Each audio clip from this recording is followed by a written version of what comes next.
In today's video, I'm going to teach you how to fix Facebook. This page isn't available right now, 5 minutes. If you're seeing the message that a Facebook page isn't available right now, it's often caused by outdated cookies or site data in your browser. Clearing that data forces your browser to refresh its connection to Facebook and usually resolves the error quickly. I'll guide you through a simple cleanup that works in most modern browsers. Start by opening your browser. This could be Chrome, Edge, Brave, or any Chromium based browser. The layout is very similar across them, so the steps will feel familiar.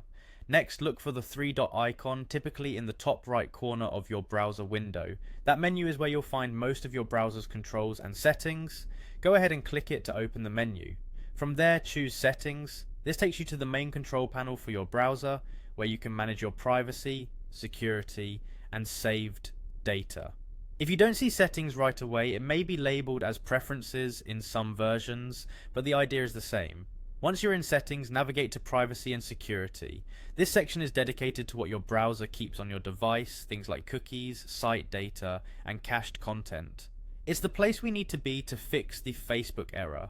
Now click on Delete Browsing Data. This opens a dialog where you can choose exactly what you want to remove.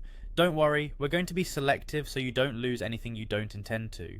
Make sure to select cookies and other site data.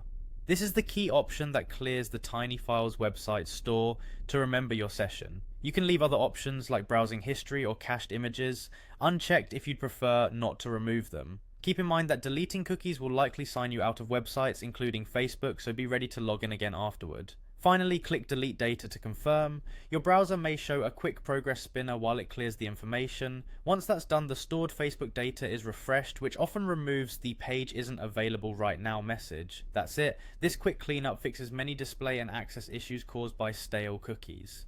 If the message still appears, it could mean the page was removed, is restricted, or you don't have permission to view it. But for most people, this simple browser reset gets things back to normal. Thanks for watching, and I hope this helped you get Facebook working again.